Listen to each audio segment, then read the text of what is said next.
don't stop and look around once in a while, you could miss it. Never tell me the odds. The greatest idea in human history, the theory of evolution by natural selection. You must unlearn what you have learned. As the fate with destiny. In order to be able to think, you have to risk being offensive. We're living in captivity, and it's time to break free. Welcome to A Wilder Life with Eric Edmeades. When was the last time you really felt the ground beneath your feet? Not through the sole of your sneaker, not on concrete or carpet, but really, really felt the earth, its texture, its support, its presence. Today on A Wilder Life, we're reconnecting with one of the most overlooked parts of the body and one of the most powerful, our feet.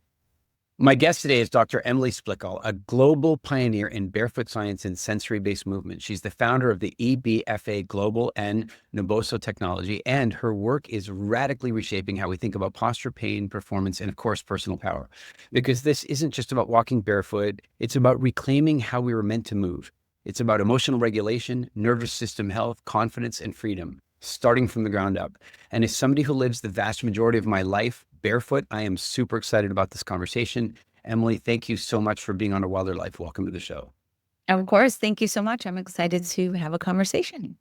Yeah, this is, I have to start right away here. It's just something that comes up for me every time I'm dealing with somebody who's properly medically trained, because in this world, as far as I can tell, we have people that are properly medically trained and trapped in that. Then we have a bunch of people who have discovered alternative and functional medicine who aren't properly medically trained, and they sort of call it influencer biohacking, longevity here. But every now and again, you get somebody who manages to escape the properly medically trained world and go into functional medicine and go into alternative. I hate to think of it as alternative, but that's what they call it. How did that happen for you? Was it that way from the beginning, or did you start off down the garden path first? No, I think that this is my belief on this for any traditionally trained Western medicine doctor who then sees the light, we'll call it, is that there's something intrinsically in that person at the start. So for me, when I was going through traditional podiatry school, learning to become a surgeon, I continuously was always saying, like, no, that's not everything. Like, no, that's not the only suggestion for that patient. No, what if we did this? And that was kind of in the back of my mind, and I would kind of start to offer it. And then in addition to that, I had this parallel passion in longevity medicine, anti-aging at that time. Now they kind of word it as longevity medicine, where when I was in medical school, I would go to the American Academy of Anti-Aging Medicine conferences, A4M conferences, and it would be every December in Las Vegas. And I would go, and everyone there would be like, okay, why are you here? Because you're still a student. But also, why are you here? Because you are a foot doctor. Not connecting, but I knew that there was this powerful connection. So I just think that it is intrinsically in there to question things and say, no, I think that there's more. You can't just feed this dogma to me and I'm just going to regurgitate without using my own brain to possibly doubt or question some of the things of what you are telling me to say to a patient. Yeah, I've often kind of felt like, people are called to or pushed to go to medical school for a variety of different reasons. Sometimes their parents pressured them to do it. I know that certainly happened to my uncle. My grandfather was like a famous orthopedic surgeon. And of course, you have to follow in the footsteps and that sort of thing. And then other people are called to it because it's going to make a lot of money and it's going to be exciting. But there are some people who are called to it from the beginning because they have a genuine passion for helping people, for taking people out of pain. I think that those people eventually will often find themselves questioning the narrative, questioning the narrative of chronic disease. I'm sure you're familiar with Dr. Mark Hyman, but he and I were having a conversation a couple of years ago. We were in the early stages of writing a book, and I wanted to see if I could have him write the foreword for me. And we were writing the book because we'd had so many of our clients reverse their diabetes doing our nutrition coaching programs and such. And I kind of just threw this offhand remark at him. I said, well, we refer to those people as post-diabetic. And he said, what do you mean? And I said, well, if you have an A1C in the diabetic range and then you reverse it, then your doctor starts calling you pre-diabetic. But in the allopathic medicine, that means that I should be prescribing you stuff because you're pre-diabetic. But if you're trending the other direction, then you probably don't need that prescription. And that's a fine distinction. And he said, wait, tell me more about that. And I said, well, we regard in the book, what we want to position is we want to position diabetes as not a disease, but as a chronic repetitive stress disorder. Yeah. A disconnection from nature. And he jumped in, he loved it, and he wrote the foreword for us. And I think that probably many of the things that you were brought up treating as diseases probably fall into the same thing. It's like, well, you were moving wrong and we can treat this symptom, but if you start moving right, maybe, is that a fair assessment? Totally. Yeah. And I say that all the time diabetes is a great comparison, but to a disease diagnosis condition to really highlight that in podiatry, something like plantar fasciitis, right? Uh-huh. It's a little bit different, but I can see the analogy. And I think some of the issue with healthcare and just health is that we become so identified by the diagnosis that it's like, I'm a diabetic, or it's like, hi, my name is Emily, I have plantar fasciitis. Like, no, you can get past this plantar fasciitis and it could be well in your past and you need to focus on moving forward and staying active. But sometimes people just latch on to these diagnoses and it becomes part of their identity. And just with anything, if you're trying to change your identity, that's really hard to change someone's identity and their beliefs, right? So that's why I feel some of that complexity.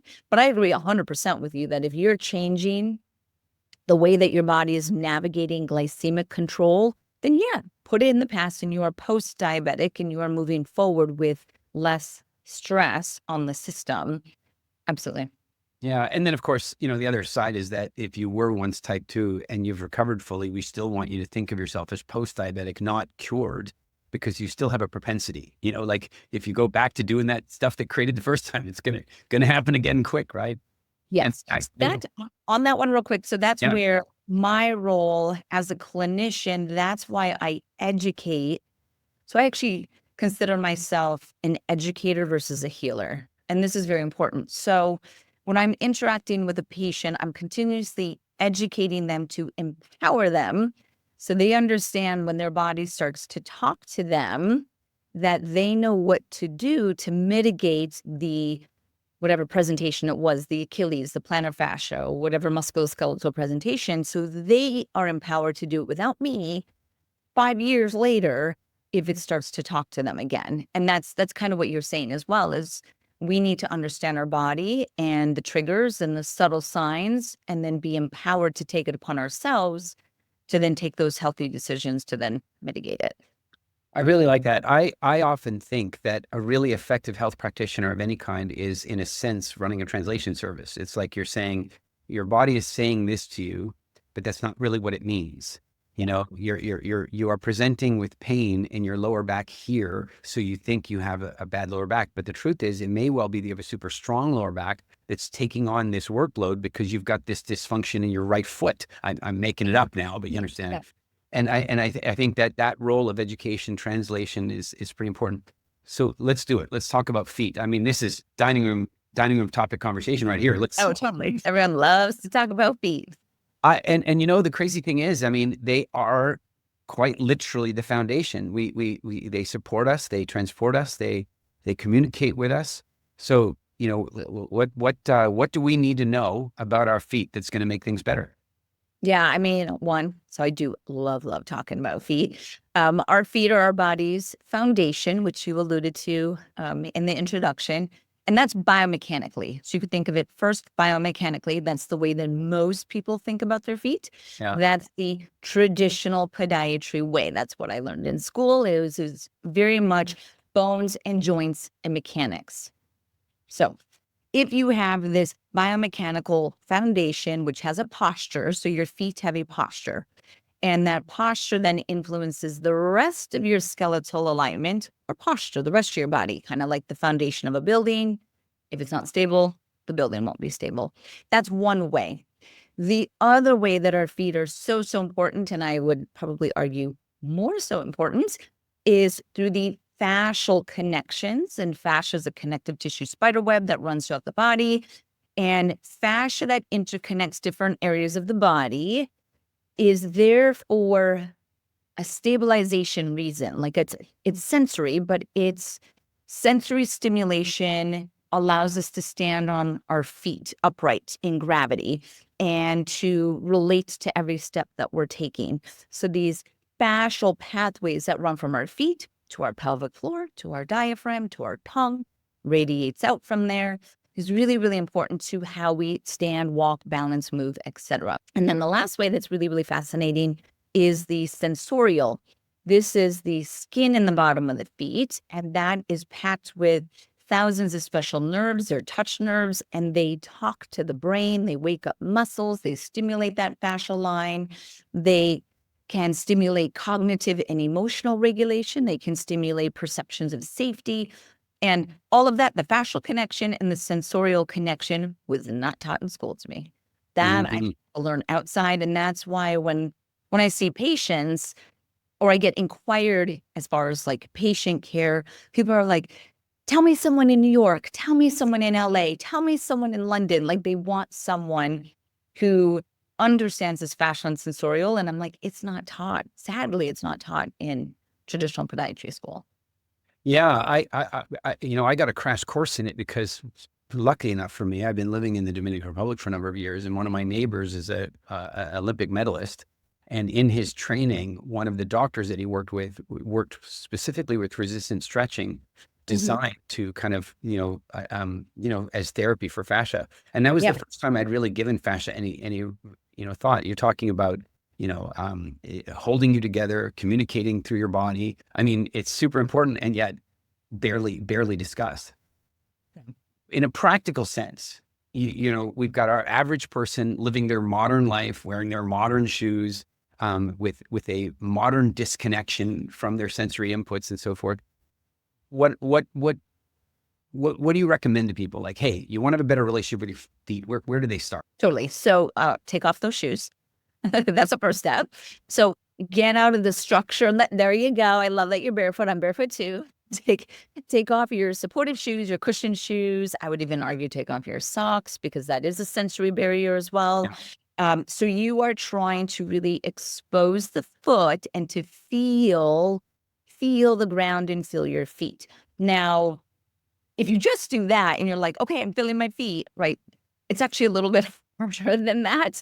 So I oftentimes will take people, and when I speak at conferences, I teach professionals how to take clients and athletes and patients through a mind-body, mind-foot connection.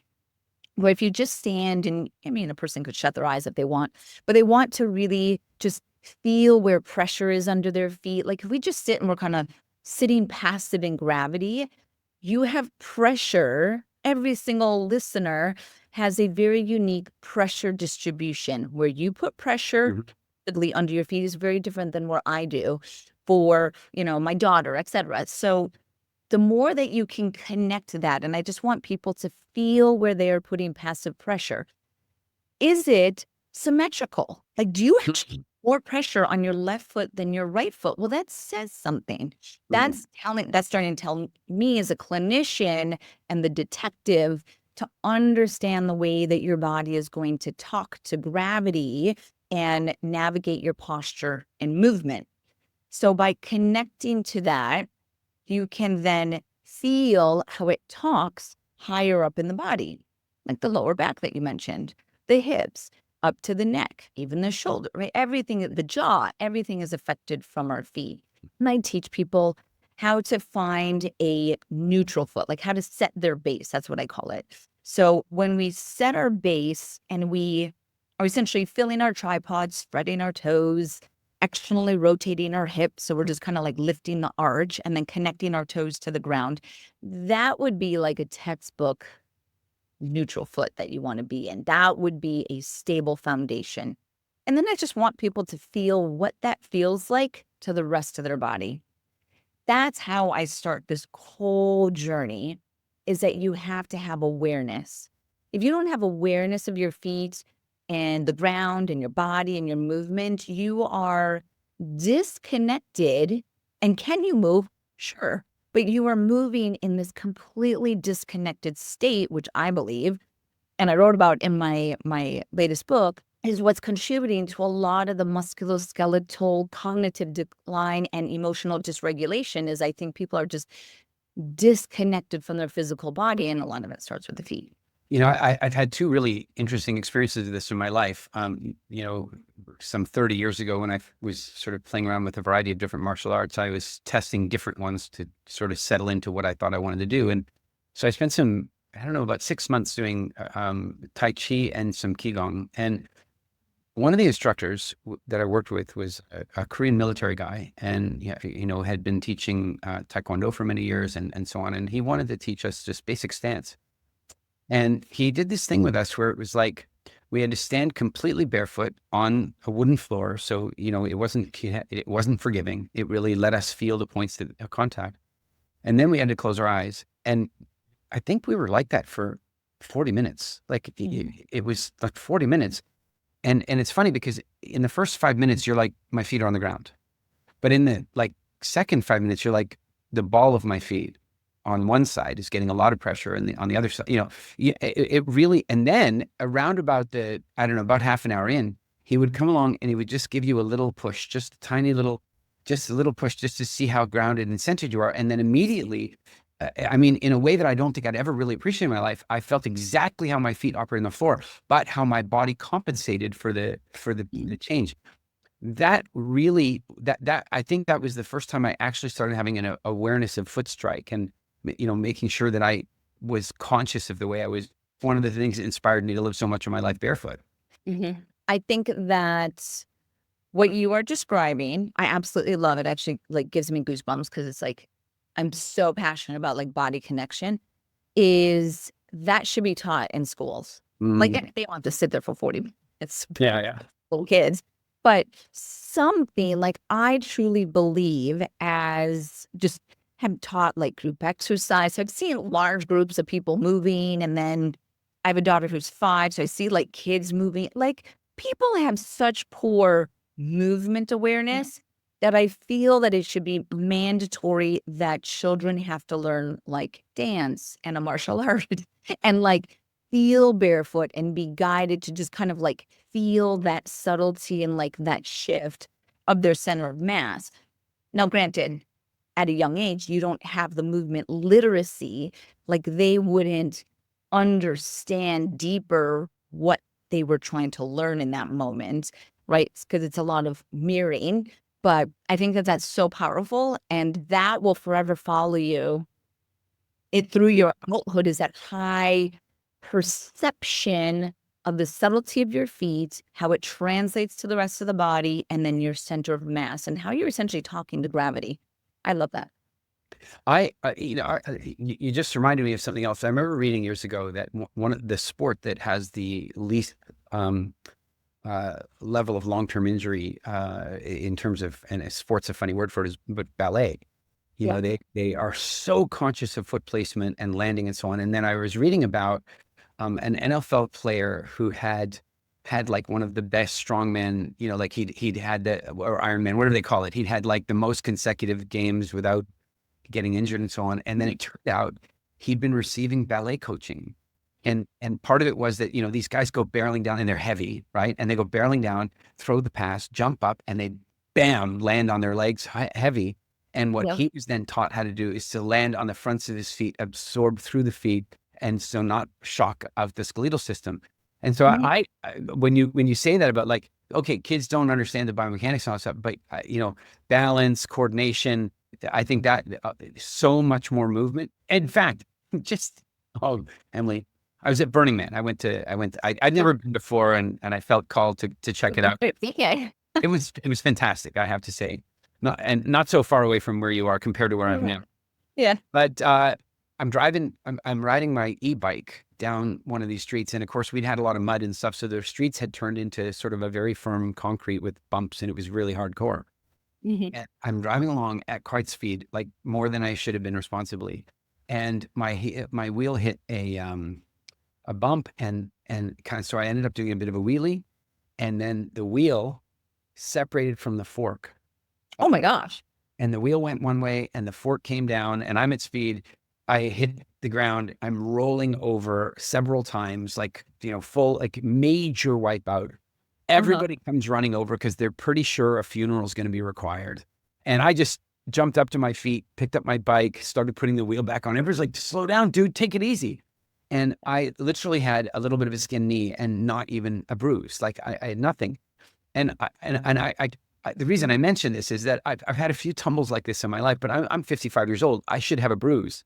Yeah. Martial arts as a kid, learning balance, learning how to fall, really, I rolled it out and didn't have that. Now, so I am with you. I think if we could start with kids, and we should start with kids, but given that most of the people listening to us now are not kids, and they're average everyday people living their lives. And so I hear one of the things is, hey, spend more time barefoot, connecting with whether it's the floor and ideally the soil and the grass and all that kind of thing. What's next for them? How do they begin to create this awareness, and like what practices can they undertake? Yes. So let's say you've established this awareness. We did a mind foot activation or awareness, is to then understand how your foot connects to the rest of the body, particularly your center of mass. Everything that relates to the foot, this is how I view it. Everything that relates to the foot and the rest of the system and the influence has to do with bipedalism or walking. Like that's really the whole point in the name of the game here is, one, it's not just about standing. We were designed to move. That's why I'm a big supporter of movement longevity, and why I think if you want to live for a very long time, never ever stop moving. Like that is one of the most important things.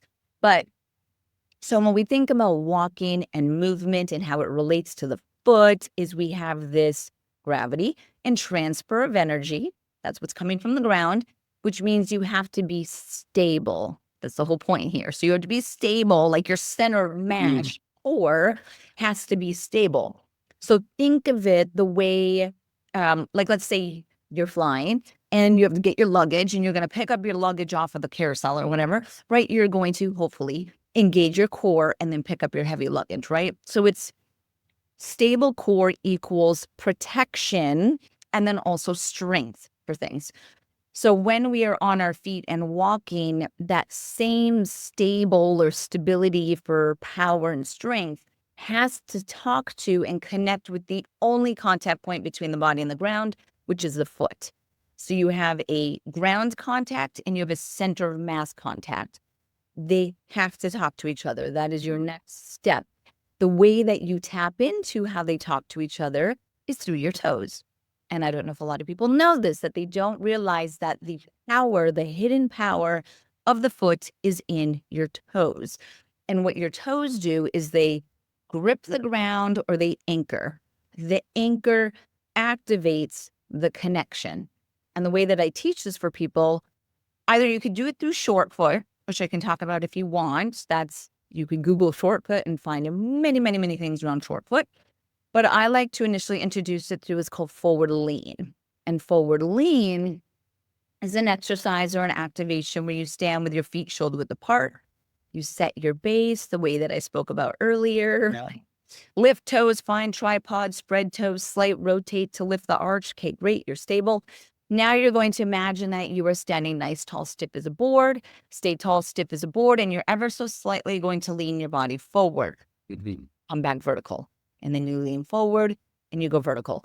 Every time you slightly lean your body forward, this is even slightly, you're going to feel your toes activate. They're going to grip the ground.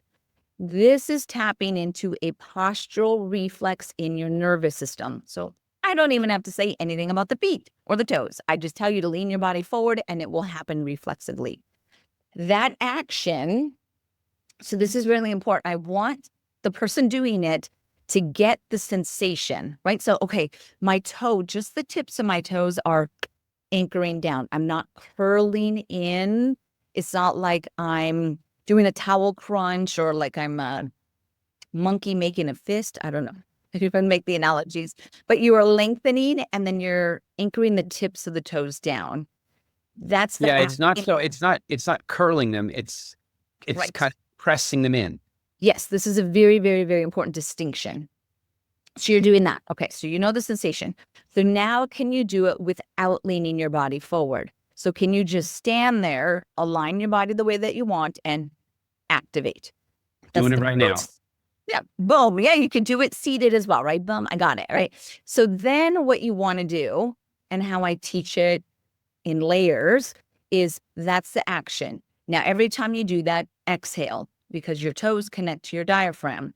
So you anchor your toes, you exhale. Boom. You're starting to sequence these neurosensory fascial connections in the body. Add another layer, push your toes, exhale, lift your levator ani, because your toes connect to your posterior pelvic floor. So as you do that, oh, okay, now I feel really stacked or stable. We could add another one. Instead of exhaling, as you push your toes down, lift your levator ani, take your tongue and push it to the roof of your mouth or to your pellet. Do you feel a stack? Right? So this is essentially how I start to get people to truly understand how your body as a system stabilizes fascially for upright and dynamic movement. It's really, really important. This is kind of at the core. Now, when we do that, that's a tension, like that's a stiff response, right? It kind of feels, I don't know if it makes sense that it feels stiff, but it's like a stiff response. But then can you also be fluid in your fascia, right? So your fascia dances back and forth between stiffness and softness, right? And you essentially go back and forth like that. That's how you walk like a martial artist or a Buddhist, or right? Like you kind of, or a ballet dancer, right? Mm-hmm. That's the next layer that I. It totally reminds me of this exercise. That was the whole thing. Like the whole first part of it was like being a vertical plank, stiff and so on. And then the next part with the little pushing on the shoulder and stuff was all about how do you maintain a sense of flow and not lose your balance, and, you know, to be able to maintain the rigidity and the flexibility. It's like, as you're describing it, I'm like, you should have been helping him co-teach that class as far as I can tell. Yeah. No, I love it. So there's a Virginia Woolf quote that is, I am rooted, yet I flow. And that one, oh, it just like totally speaks to me, because that's exactly what I'm trying to teach. I think she's speaking about it emotionally, but I'm talking about it, you know, physically or neurologically. We have to be anchored yet fluid in how we navigate. Really, it's gravity. That's the whole point of everything. But so that the ability to do that is truly the next level of owning your movement. Could I teach you a bunch of exercises? Could I teach you toe yoga and like picking up marbles and then doing this and doing? Sure. Does that translate to what I'm talking about? Maybe not necessarily. Gotcha. Okay. So I want to think about two different things here. The first is picking up on something you said earlier about, if, you know, one of the most powerful keys of longevity is movement. I mean, it's that's a very personal statement to me. And what I mean is that I have in my life watched people give up their mobility and then shortly after give up their lives. And I would argue that the COVID pandemic effectively killed my father. And I say that knowing that he was in advanced age and any number of things could have been coming for him, but it wasn't COVID itself. It was that pre-COVID, he was out walking every single day, and suddenly he was not allowed. Suddenly it was like, you have to stay inside. And even if you are outside, you have to have a mask on, and all this stuff was going on. And he went from walking every single day to old, and 3 years later gone. And I feel like the movement for, I mean, I don't know if you know Dr. David Perlmutter, you know, talking a lot about Alzheimer's and so on. Like literally the only effective preventative, like more effective than any of the medicines that they're advertising for preventing Alzheimer's, is walking. Like, you know, so longevity, let's not forget who we are. Let's do all that. So we know that this preventative medicine side is very important. And I hope people are hearing that and take more steps. But what I'm curious now is, somebody who's in distress, what is the symptomology that somebody can be looking for that they now know they need to talk to you? Like what is manifesting in their life where they're like, oh, and I realize it might be manifesting in their neck, and then they're going to get a massage or a headache pill. What are the things that they're manifesting that they might be looking in the wrong place when they really should be looking at their feet or talking to you? Yeah, I mean, so I would say literally in their feet. We could start there. That their arches are talking to them, right? So they're actually starting to get pain that persists. Now, one of the most distinct types of pain that will present in the foot is it's called post-static dyskinesia, which is just pain after a period of rest, is like the fancy way of describing it. And that would be first thing in the morning. You wake up first thing in the morning, you step down, it's just like, oh, like a dagger into the bottom of your heel or into the back of your heel or somewhere, right? That is then starting, that's what that tells me, is that we have to understand a little bit about the inflammation, dehydration, acidity presentation in your connective tissue. And that's garnering the need for a little bit more attention. So that would be one. So post-static dyskinesia. Or if you're sitting for a period at your desk and then you get up and it's the same thing, that's still post-static dyskinesia.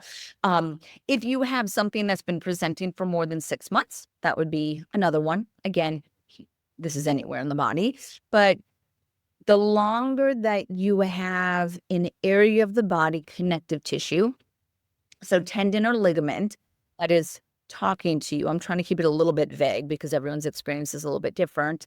The longer that it continuously talks to you, we start to get a little bit of degenerative changes.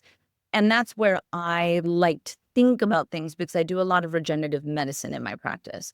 And that's how we want to understand the actual physiology of tendons and ligaments and what happens when you have persistent irritation and acidity in that area. You just get a thickening and a weakening of the fibers and things like that. So that would be another one. I would say that and then anything neurological. So tingling, numbness, burning, radiating, something that's kind of presenting and again, talking to you in a way that you think that it might just go away. What I've seen quite a bit of in my practice is radiculopathy. So there's something in the lower back that's presenting in the foot, like a little tingling or numbness or a little something in the foot. And they think it'll be fine. They think it'll go away. Turns out something in the lower back. And now they have actual gait imbalances that are irreversible from it. That's the hardest, is that the nerve tissue can only repair so well after so long has been irritated on it. So those are some of the big ones that I would say. Sorry, one last one that I do want to mention that is one that isn't like pain, numbness, all of that. And that would be just fatigue or a heaviness. So because I've heard this a lot, is that when someone just says the whole bottom of my foot hurts, like it's just like I'm heavy. It's like I'm moving through molasses. Like I'm just, right? I can't stand for a long period or my back will start to hit a fatigue point. I can't stand for a long period or my feet will hit a fatigue point. Like things like that. Those are gravity symptoms. You are disconnected to your fascial system and how it talks to gravity. And that's how we have to reestablish that. All right. I think that gives kind of if some of those things are wobbly or not right, then, it might be appropriate to look at exactly the things you're describing and to look at the foundations. Yeah. I want to ask you about two sort of related things. One is a little esoteric and the other one's a little more physical. Okay. The esoteric is reflexology and the idea that, certain parts of the feet are zoned and mapped to other parts of the body. But where do you, in your training, of course, allopathic, and then your own exploration and going, where do you fall on that? Like the sort of Chinese medicine idea that this part of my toe is related to my kidney. Yeah. Oddly, I get asked that a lot, which is either the universe telling me I'm supposed to go study reflexology on Sunday. And I've traveled to Asia a lot, so I have a huge appreciation for Eastern philosophies and how they look at the foot as a longevity structure. That I take away from my travels to Asia and greatly appreciate that. What I would say is that I do send patients to reflexologists.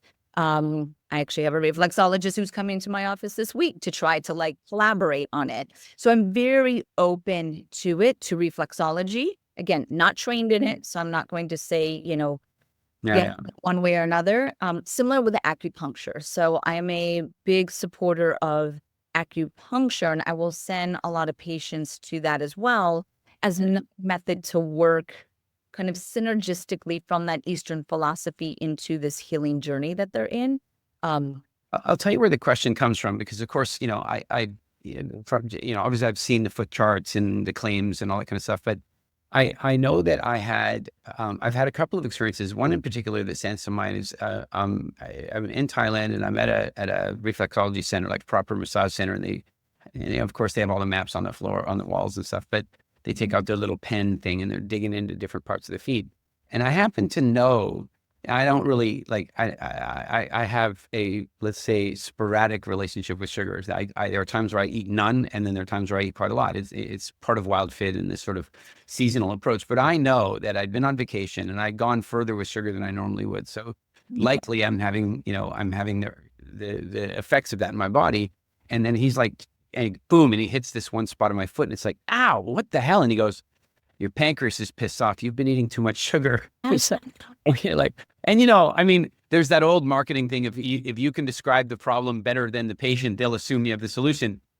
But after that, I did start digging into reading, and I developed a theory. So if you decide to go deeper into it, maybe we can talk about it another day. I have this feeling that the feet are like, in a sense, like an odometer. Traditionally our ancestors were walking around barefoot, and so when they walked, pebbles are poking into different parts of their foot, and in a sense it's like an odometer going, well, you've done so many miles, we should probably do a little kidney maintenance, and we should probably do a little liver maintenance. And so I kind of think there might be, in a sense, a sort of evolutionary reason that our feet are so damn sensitive compared to hooved animals, for example, and that there's this link. But that brings me then to the next question. Mhm. We've talked about being barefoot. I probably spend more time barefoot than the average person by far. I mean, I've spent the last 20 years living in the Caribbean. I get home, I take off my shoes. I will not wear shoes or sandals for weeks at a time. I even walk down, like I'll go through downtown in my bare feet. I'm all for it. Yeah. I'm a practical realist that the airline doesn't like it when I show up barefoot with them. So talk to me about barefoot running shoes. Where this is your domain. How do you feel about barefoot running shoes, and what do you recommend? Yeah, so I'm a huge advocate of barefoot shoes, minimal shoes. That's actually a big part of how I started getting into my journey and kind of this niche. So back in 2000, like 8, 9, 10, like those years, right, during the barefoot running boom, Born to Run, the 5-finger shoes, Nike Free, all this, right? That's when I was just getting out of podiatry school, and in parallel, in the fitness industry, getting onto the conference circuit. It's kind of on both. In the conference circuit, I was like, well, I'm a podiatrist. I'm not talking about feet, right? And it's kind of the thing. This is happening over here. And then I'm a podiatrist. So these 3 things, parallel things are happening. Within the fitness industry, there then was obviously footwear is important in fitness and movement. People were like, oh, this is a trend. The book, this is exploding. I need to talk about it. So it was, in my opinion, unqualified people trying to talk about minimal shoes and kind of how you weave that into the fitness space. So I was like, you know what? If anyone if anyone should be qualified to talk about it, it should be the person that's been in fitness for 10 years and the podiatrist should be talking about it. So I was like, you know what? I'm going to own that niche. And then as I continued going through a little bit of my podiatry stuff, I left residency, went back, got my master's in human movement. This is an important thing. When I went back and I got my master's in human movement in 2010, I dedicated my master's to barefoot science, understanding barefoot shoes. I dove into that category. And then I did consulting for the Nike Innovation Kitchen. I worked with Vibram, Vivo Barefoot, Zero Shoe, almost every minimal shoe company. I've worked with in some capacity to really push the category and that it is beyond running. So I'm actually glad that you actually said barefoot running shoes, because a lot of people think that those shoes have to be for running. And now that category has actually evolved significantly, that there's athleisure shoes, there's sandals, it's the category. But having said all of that, I just wanted you to know a context of my background to it is I try to get most of my patients out of their supportive shoes, out of custom orthotics or arch supports, into a minimal shoe, into a natural footwear environment. And I do the strengthening and the recovery to allow a successful, transition from supportive to minimal. So that's Right. Having said all of that, there are exceptions to every rule, and not every foot can tolerate that. But that's the minority. That's like the 1%. You know, I've run into that, and I think my take on that is that it's mostly that not everybody can tolerate that yet. In other words, you know, if their muscles in their feet aren't very well developed and their balance isn't developed and all that kind of stuff, then to go from supported shoes to barefoot immediately is maybe too shocking for some people. But I mean, ultimately, I don't know, God or Darwin, whatever version you come from, gave us these feet, and these feet were meant to walk without shoes. So, you know, it's the reason I ask about that is years ago, and to a large degree, my interest in evolutionary mismatch started in nutrition, but then it moved to footwear. And what happened in my case was I have been, I don't know if you've ever heard of the Hadzabe people in East Africa, the Hadza. They're occasionally mentioned on CNN and what have you, but they're like a proper hunter-gatherer tribe. And I went to go visit them for the first time about 15 years ago. And I ended up going on a hunting trip with them. And I've now been visiting them for 15 years. They made me an honorary member of the tribe. It's been a big part of my life. But this first trip, I went there and I go hunting with them. And I realized, like, we're going to catch nothing because they run silently. And I sound like a wrecking ball, you know, pounding my way through. And I started thinking about that and watching the way they were running. And, you know, I observed that they ran front-footed. They didn't heel strike. Mm-hmm. And I started thinking about that. So I started front foot landing with, you know, and picking my footfalls. And first of all, it meant that I landed softer. Secondly, it meant that I was quieter. But then here's the crazy bit is that I had run the London Marathon in the year 2000. And I'd hurt my knee so badly that I gave up running it, which is, you know, look, as we get older, there's some things we say goodbye to. I don't play ice hockey anymore. Okay, you say goodbye to stuff as you get older, but to say goodbye to running at 30 was like, what? Mm-hmm. Now I've been running for 3 hours in the bush and no pain. And I'm like, wait a minute, I thought I had a bad knee. Apparently I have a meniscus problem or whatever. Mm-hmm. What if I really just had a bad running shoe? You know, what if I had a bad running style? And I went home from that trip and I bought my first ever pair of five-finger shoes. And I ran 10 kilometers, 6 miles the next day, no pain. And I'm 55 and I run now. And the conversion to barefoot, and of course, mostly I'm even barefoot, but when I'm out at events, when I'm speaking on stage, when I'm walking at airports, often I'm the guy in those crazy toe shoes or the slightly more acceptable ones where the toes aren't actually separated. Yeah. Socially acceptable. So I'm a big fan. I that's why I wanted to ask you about that. Yeah, no, and you hear a lot of that. And what's fascinating is that they intuitively moved in that way, which I love when I see people who are intuitively doing things that, you know, from a Western culture or whatever, you know, more academic, you can come in and say, this is why. But it's so beautiful to see how people intuitively know that we are supposed to move. Like they did theirs, probably thinking a little bit more for the noise to be quiet so that it's another thing too. It's I mean, you can call it intuition, but I would say that, I mean, this is a silly example, but take any human being, take your shoes off and make them run down the sidewalk, and And they then will they'll just absolutely not land on their heels. Yeah, totally. The other thing that's fascinating with that is that they're way more efficient.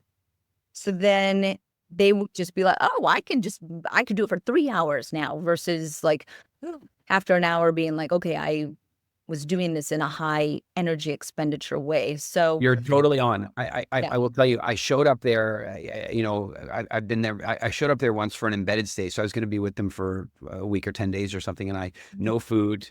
I have water because I'm not stupid, but I mean, I'm going to live in the bush. And Yeah. I took barefoot runners. I took my Vibram 5-finger, shoes and or 5-toe shoes. And I went. First of all, they thought they were hilarious. They loved them. Like they just laughed when they saw them. But we went out hunting on the very first day, and I carried a pedometer to, just get a sense of our tracking and how far we went. Yeah. We did 27 miles that day. Oh my God. 27 miles. And the next day I wake up at whatever, 6-ish, sunrise. And Yeah. the chief, he's actually the one in this picture that's Nona there. He comes up to me and he goes, let's go. Because the day before we did 27 miles and we got very little. Like it was a bad day of hunting. So the next morning he's like, let's go. We went out again, 17 miles, and we killed a big bush pig. I can actually show you what that looks like. Hold on. This is a full backdrop here. I am so intrigued. Oh my God. That's a great shot. Yeah, I shot with an iPhone. I took it myself. Wow. But we went out and we did 17 miles that day. So like most people I know that run a marathon, they take a day or two off. Or longer. Or a week. We took no day off. We slept under the stars, and the next day did another 17 miles. And it was pretty much like that every day that week. And I was like, okay, that's now, I guess I was in my mid 40s at that stage, but I mean, no training, no prep, off I went. And I believe it has a lot to do with what you said, that the body mechanics were right. It's very efficient. And of course, there's the energy of the wilderness and the deep, rich air. I mean, it was amazing. Wow. That is so cool that you had that experience. It's been life-changing for me. I wrote this book, The Evolution Gap, largely born out of those experiences with them. And funny enough, so much of it, and it's why it's come up, so much of it actually had to do with the barefoot running. In fact, I ended up touring with Tony Robbins for about a year, teaching business at his seminars. And it's because they brought me in as a fill-in speaker in Fiji. And I told this story as an example of modeling, behaviors. Wow. And he loved that story so much that I got booked for another year to speak. So the feet connection has been deep in my. But did it inspire, when you're speaking at the Tony Robbins events, did it inspire people to take their shoes off? Oh, all the time. And not only that, I was, okay, I'll tell you, when I first did it, I was not, I did the talk in order to kind of teach the principle of modeling. But the real reason I was doing it was to prove a model of marketing that we call inceptive. So it's like where you can tell a story that does no selling, but makes the audience decide they want to buy something. So I tell this whole story, but before I told the story, I asked the audience, how many of you are buying a new phone, buying a new laptop, buying a new this, buying a new that? It's always 3%. It's 3 to 5% of any audience is getting ready to buy, and everybody's fighting to find their 3%. I said, don't do that. I said, what if you could just convert all the non-buyers? And then totally incidentally, I tell this story about going hunting with the Bushmen and the barefoot running shoes, and I weave it all together. No selling features, no benefits. At the end of it, 70% of them are like, where do we get these shoes? And taking their shoes off to be barefoot for the retreat. And to this day, people will show up at an event and show me their feet because they're wearing, it's not so acceptable to be barefoot at a conference, but they'll walk up to me because I've done that talk around the world. They'll walk up to me and say, look at my feet. Oh my God. Wow. I love that. So thank you for doing that, because that tries to help the message that I'm pushing over the last 12 years is to get people to just be intrigued or fascinated with the power of the foot. And that's, so yeah. Do you have a favorite barefoot running brand? Is there, I'll tell you, I'm a big fan of Mark Sisson's. I like his Paluvas. I've been in them now for about 2 weeks. Oh, That's good my deal. favorite one. Good deal. That's my favorite one. Yeah. All right. I'll make sure Mark. I used to be the 5-finger, so the Vibram. Yeah. And I probably still have some like ups that are like so old, but I don't know why I'm keeping them. But I loved them. But Paluva, they look a little less like, ooh, for some reason, I don't know, something with the design is a little less monkey foot. Yeah, Uh, they've done a good job with them. Like you can wear them and not Yeah. have people necessarily stare at you. The little desert boot ones, I mean, those, I have a pair of those that have been, and I've got great video of them hunting all over Africa with the Bushmen, and they have served me unbelievably well. Yeah, no, I love An it. That's, inadvertent advertisement for Mark. there you go. Yeah. Well, I love Paluva, so I would promote them. The reason why I do compare to some, I mean, I like all of the other brands, right? But there's something about the toe articulation, right? Like getting the toes actually free that unlocks this deeper connection to the foot. That's why I'm really gravitated towards those. But yeah, and all of them are trying to elevate and push the message higher. So that's why I collectively appreciate all of them. I will mention one other that it's called Wild Lean. Have you heard them or tried them? No. So it is, I think they're out of Seattle or Pacific Northwest in the US. Wild Lean shoes, and they are, oh my God, they're like butter. I don't know, that's the only way that I can explain it. I'm just like, they're just like so flexible and ooey gooey that, yeah, they feel fabulous on the feet. I see them. I've got them here, and I'm going to check those out. There's another one that I've seen that I haven't tried yet. I think they were going to send me some beta ones, and I don't think I ever got them. But they're basically like socks, but they're unpuncturable. So one of the problems I have is when I'm in Africa with the Hadza, there are buffalo thorn trees that are, I mean, those thorns, they'll go through a hiking boot sole. So they'll definitely go through your foot. Yeah. And so these socks apparently, and I'm going to have to track them down, but they're almost like chainmail.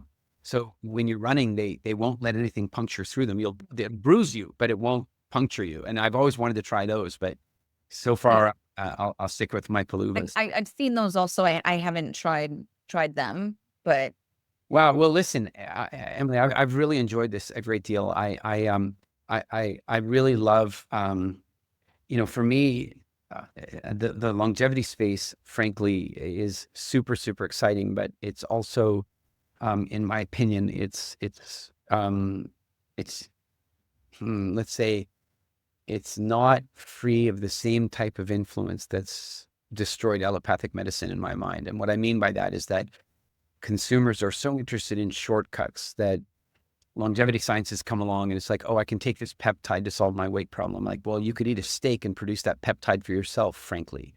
And so, my approach to longevity sciences, biohacking and that kind of stuff is you have to fix the foundation first. And matter of fact, there's a metaphor that I use for this, and that's that in the last 100 years, with all the advances in shoe technology, running surface technology, sports psychology, VO2 max measurement, nutrition, sports psychology, all of it, in the last 100 years, we've shaved 0.6 seconds off the 100-meter dash. Like that's what all that technology did. The fact is that speed is not born out of the technology. That speed is not born out of that speed is born out of evolutionary biology and, being fit. And if we do all of that right, which of course, starts with things like, natural movement, connection to the ground, having a sense of that balance, core stability, good nutrition, sleep, sun. We do all those things right. Yes, then maybe stem cells can be helpful over here. In fact, they'll work better. And maybe peptides can help over there. But we first have to do this bit first. And so, and you're certainly working in one of the most important spaces in that area. So it's been an honor to have you here. Where can people find you? Tell us about your books. Where do they track you down to find out more? Yeah, absolutely. And thank you for acknowledging that, because we're all just trying to help elevate humanity and push that longevity.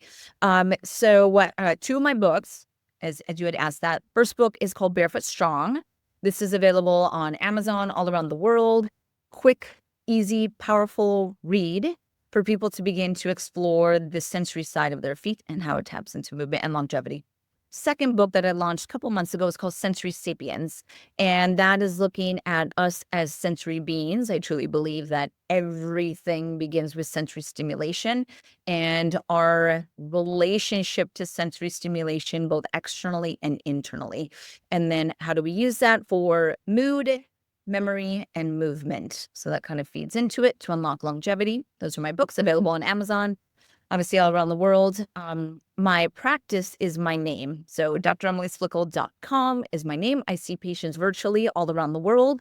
I, as we discussed, am very far from traditional podiatry. So you will most likely not get the recommendations of orthotic surgery and supportive shoes. So just so people know, that, and then any of my other work, I've hundreds of videos on YouTube, and that would probably be the next best place to look, where I have lots and lots of lectures online, workouts, exercise techniques, activations. Here's a 5-minute balance series.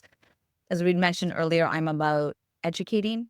Education is empowerment. Knowledge is power. Like, that's just a core belief of mine. So, and then social media. You can find me on social media. Of course, Insta, TikTok, all that. All that fun stuff. Have you ever seen that the ladder, the career ladder guy on TikTok? No. I'm not on TikTok. My kids are, and we were walking in London the other day, and my kids just freak out. You know, they go, "Oh my God, it's the ladder guy! It's the career ladder guy." Apparently, he sets up a ladder in the middle of the city, and on a street somewhere, and then you climb up the ladder with him, and then he quizzes you and tries to guess what you do for a living. And so they convinced me to do it. So I went up on the ladder with him, and afterward, then I'd seen his videos tangentially. I'd never really, but then after like 7.5 million people, followers, and I'm thinking that's pretty impressive for I'll guess your career ladder. Yeah. Only certain people can do something like that and make it that. I'd like to see you on the career ladder. I want to know if he'd guess your career. Somehow I think not. Anyway, I want to thank you so much for being here and sharing with us. And I'll make sure that we put the details in the show notes so people know how to find you. And certainly they should go check out the videos on YouTube. Hey, everybody, this has just been so much fun as always. I feel very blessed that I get to meet some of the most interesting people and share fabulous things with you guys. If you've enjoyed this episode, if you have feet, if you know anybody who has feet, please share this episode with them, like, comment, subscribe, all that normal stuff. Thank you so much for attending another wonderful episode of A Wilder Life. In the meantime, stay wild, and I'll see you next time. I hope you've enjoyed this episode of A Wilder Life. Please leave a review and share it.